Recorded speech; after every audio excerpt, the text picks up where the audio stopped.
Ryan, hi. Hi, my Andre, friend. great to see you again. Thank you very much. Thanks. You're welcome in Kyiv.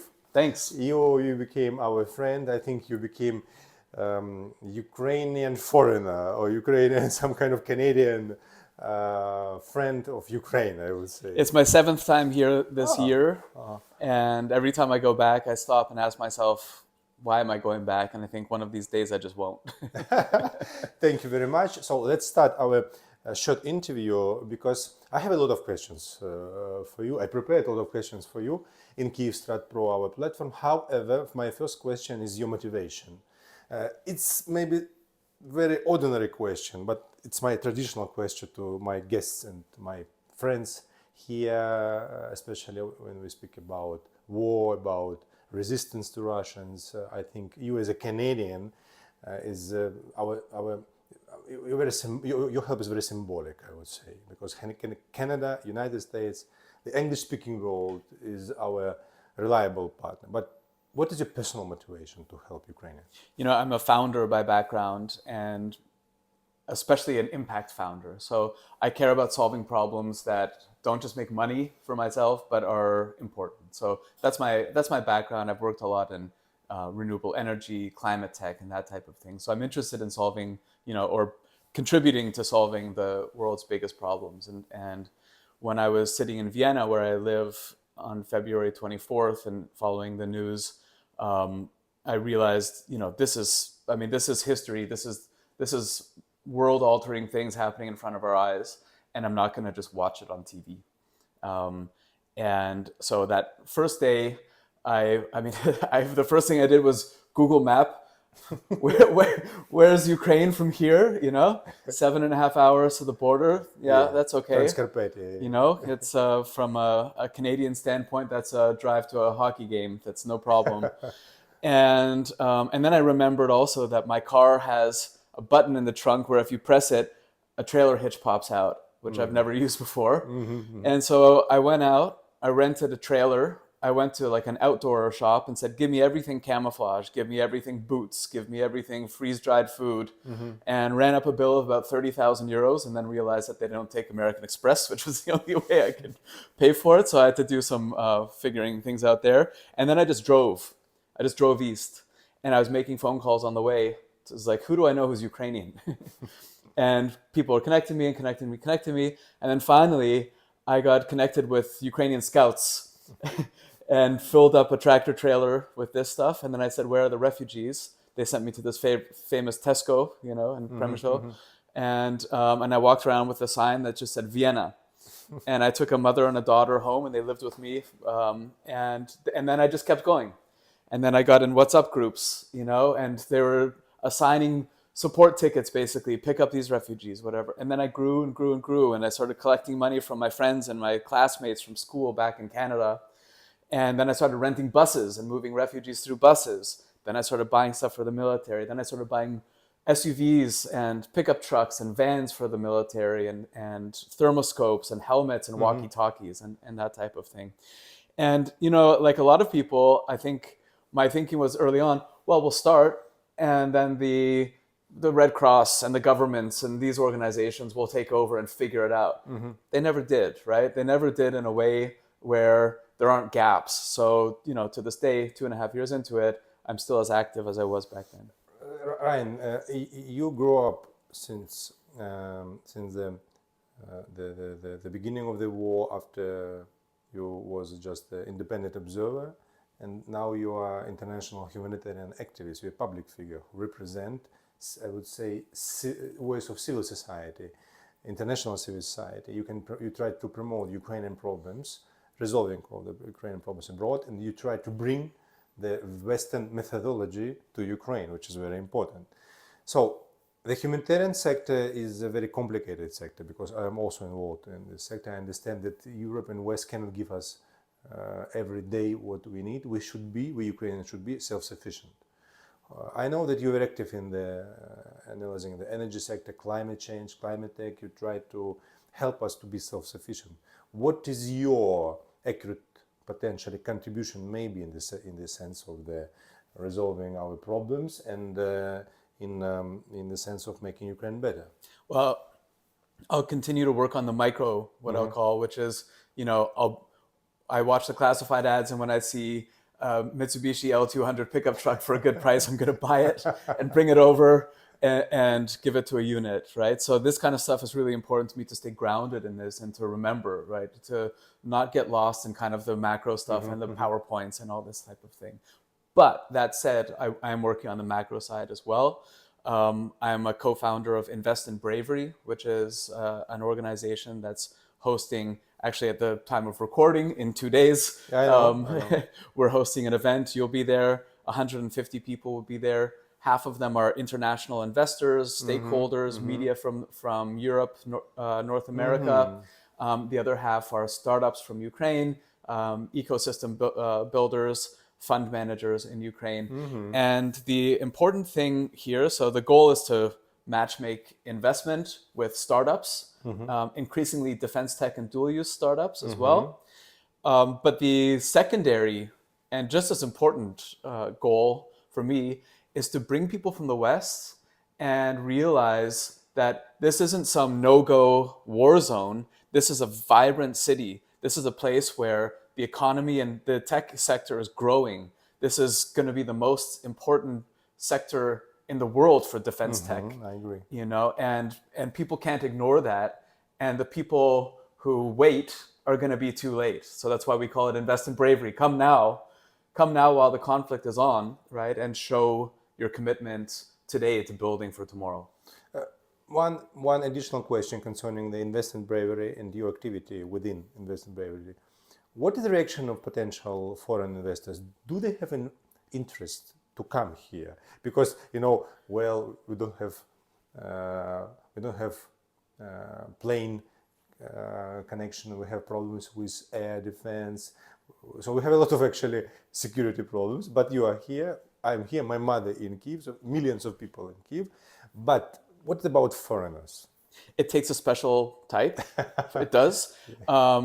There are people who, for them, that's part of the adventure, right? The fact that you can't fly in, as we speak, there are about 50 people on night trains from Warsaw, from Prague, from Berlin, Vienna, coming here from Vienna. And it's their first time on a night train. It's the first time that they'll experience the train being lifted and the gauge being changed. It's part of the experience for them. There are other people who aren't ready for it, but want to support, but who don't feel, and I understand. And, that's everyone's individual choice, but there are ways for them to support as well. So we've found ways for some of the people who aren't coming to donate prizes for the pitch competition on Friday, from their companies and to support. So you can do a lot these days without being there physically on the ground. So, it's a journey for some people, right? There were people who were nervous to come last year, but are coming this year. And I understand and I appreciate all perspectives for this. As long as people are supporting the fight, to the best of their abilities and their capacity, that's fine with me. Well, thank you very much for your personal contribution. But I also want to ask you about your global activity, this climate tech. This is a trend, and I understand that we are, as you said, Ukraine, Kyiv, in geopolitics. So we'll be in one of the center of geopolitical, I think, activity in the next years. This trend, climate, how you see, what it can potentially bring to Ukrainians, and what to kind of use? I have a few thoughts on that. One, Ukraine is the best example for why we need to decarbonize, right, as a country. I mean, so much of this war is funded by Russian gas and oil money. If you look at the argument for decentralized renewable energy, Ukraine is an excellent example for that, because we've seen what happens when energy is centralized. It's a target, right? You can knock out megawatts, tens of megawatts at a time with a missile. We want to move away from that, right? So renewable energy that's distributed grid. This is, I think, the future, and I think Ukraine's going to be a testing ground for that. But also, as cities rebuild, as infrastructure is rebuilding, there are so many reasons to do it in a greener, more sustainable way here, not just for the environment, by the way, but for national security, for reliability. So we'll see an amazing test ground here for this. So I think we'll see a lot of investment in that. I think the political and will from the population will be there. So I think that's very important, and Ukraine will be an incredible test ground for this and an example for the world. What I also am trying to tell, so I'm a climate tech investor by profession. I'm a climate tech founder by background. And so I know all the big climate tech investors in the world, and they're, with hundreds of millions of euro funds. And what I'm really trying to get them to focus on right now is to decouple or decompartmentalize their work on gigatons of saving CO2 in the future from Ukraine, which is maybe something they read about in the news occasionally, but they don't consider as part of this issue. And what I'm saying to people now, and I'm increasingly trying to find my voice about this, is all the work that we're doing as climate tech investors is going to be for nothing if we don't have a decisive victory over Russia, because Russia doesn't care about biodiversity or CO2 while they're invading sovereign countries. It's not going to matter what we're doing if they're sending 10,000 shells a day into Estonia and Poland and continuing to destroy the breadbasket of Europe here. So I'm really trying to make people realize these things are connected, right? It's not just, you can't just stay in your lane about investing in climate tech and then ignore that this is happening. If we don't find a way to restore the rules-based international order or preserve it, then none of our global net zero goals are going to matter. Well, great ideas, great vision. You mentioned Russia, war, this kind of bridges between West and Ukraine. And my last question, which actually I think very important, is the information war. I mean, your activity, especially in the public sector, is very important because you show the reality to English-speaking world. And also not only to English-speaking world, because you live in Vienna, it's heart of conservative part of Europe. I know it. Yes, it is. Yeah, unfortunately. Unfortunately. But it's some kind of also reflection. I mean, the mood there is a reflection of the gains of populist parties. Part of the Europe. So, what the biggest mistakes of the West in this war, in the sense of the counter propaganda, and what we can do together to improve the situation? The biggest ongoing mistake is that the West is letting Russia draw the red lines and dictate the terms when we should be dictating the terms. I mean, Russia is an army that's sending meat waves and golf carts, to the front line, and yet we're terrified in the West of them. So that needs to change. What also really needs to change, and this is a failure of Ukraine and of, the political PR, I would say, is that, I read The Guardian and the New York Times every day, and I'm now becoming the crazy person who gets the Gmail address of the reporters and I'm sending them, corrections on this, because I feel like Ukraine's side is not being told accurately. And what's happening is you'll read in the New York Times that they'll say, cosmonauts land on Mars, says Russian government, and they're, it's, claimed by Russian Ministry of Foreign Affairs, but they're still printing it, and they're not contesting it, right? Yeah. And the point I'm making to them all the time is, you wouldn't print this from the North Korean Ministry of Foreign Affairs, but you do it for the Russian, and they have the same level of veracity.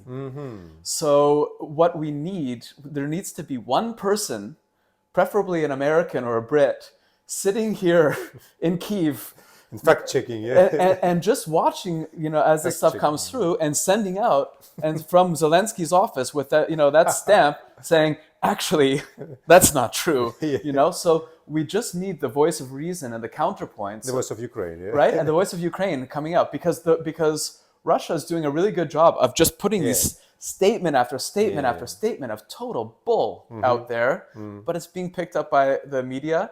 And increasingly, these great newspapers from the past, like New York Times and Guardian, they're focused instead of on thorough journalism and fact checking this stuff and getting the other side, they're under so much pressure with deadlines to put out content, I would say, not even journalism sometimes, but just content, that they're not getting the other side. And they're just taking stuff from the press release and copying and pasting it. That needs to be stopped. And that can be stopped with one person on staff here in Kyiv. Good proposal.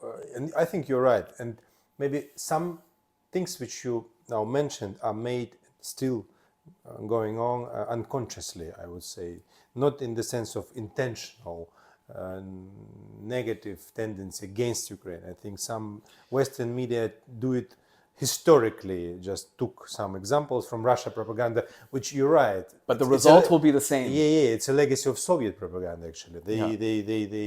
They know how to use it. And Russia, I mean, this is the legacy of Soviet propaganda, which continues today, is that Russia doesn't need to make you believe a lie.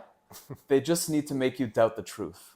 Good conclusion, I would say. But we still have good, I would say, chances and opportunities to overcome all these problems quickly, because you are here in Ukraine, you are in Kyivstar Pro, I am here. Still we have good basement, I would say, for the future common cooperation, because we are in geopolitical clash. It will not stop quickly, and I think the Western world should understand, and the Ukrainians also have to understand it. Thank you, Ryan, for your activity. Andrei, always great to see you. Thank you.